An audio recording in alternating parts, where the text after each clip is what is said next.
I'm actually using the EOS RP.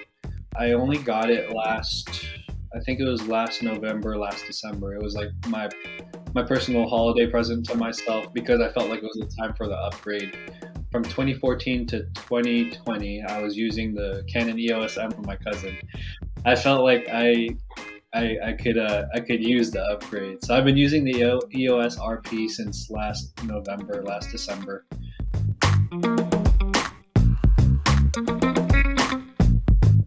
Still am able to take the EOS M out whenever I need to, like if I want to play with it.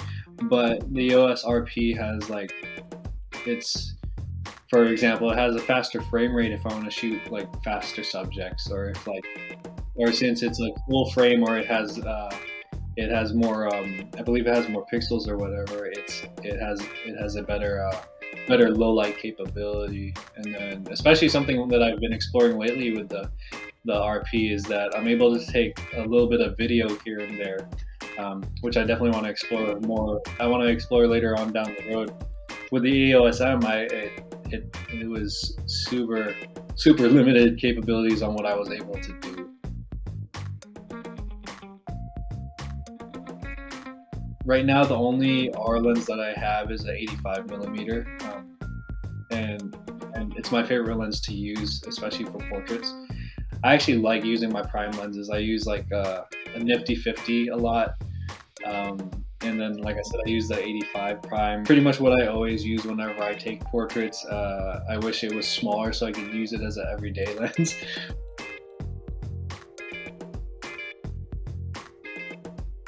Before the EOS RP came out and that the Canon R line came out, I always thought I would go to a DSLR. The thing with that is that DSLRs are so much heavier and they're a little bit bigger.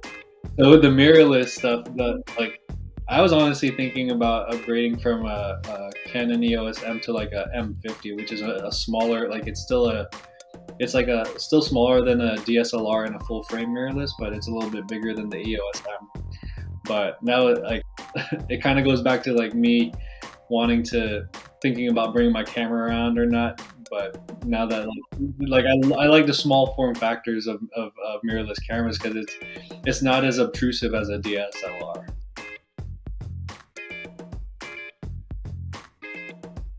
As for camera, if I ever got rich or whatever, or I would want to go with, it's also within the Canon R line. It would be the Canon R5 or the recently announced Canon R3.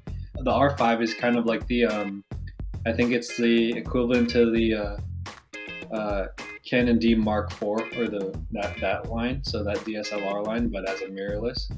I think it's above $3,000 range, so I was just like, And then I think the R3 is similar to the Canon 1DX series. It's a lot more expensive. I want to say it's $4,000 or $5,000 maybe, so it's a little more expensive. And it's actually, I think it's bigger and heavier since it's comparable to the 1DX line. But I don't think I would ever need the capabilities of those cameras. I mean, it would be cool to get them. I think the R5 would be much more obtainable for what I do anyway. But that would probably be later on down the road, like far down the road.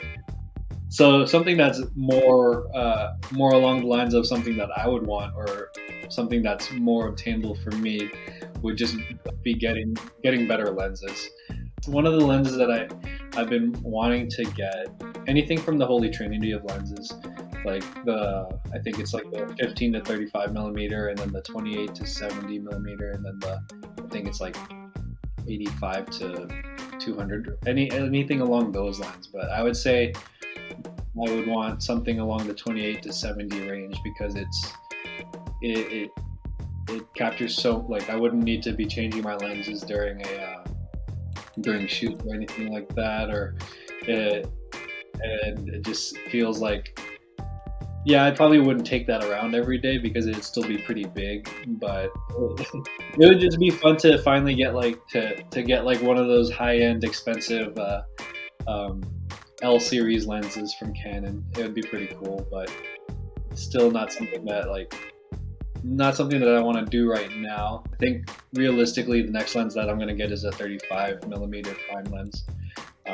maybe around the holidays. So that's kind of like my lens outlook right now.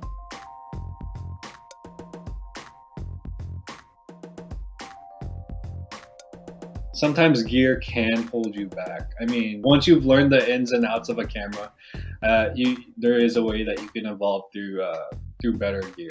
Like, I'm not saying go out and buy the most expensive camera that you have, but definitely stay within your means. But know what the limiters are. It's something you got to plan for, because like this stuff is not cheap.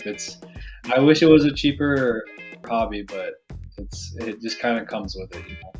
So like for me, switching to full frame and being able to get all this all the access to more settings basically has changed my life, and well, my photography life.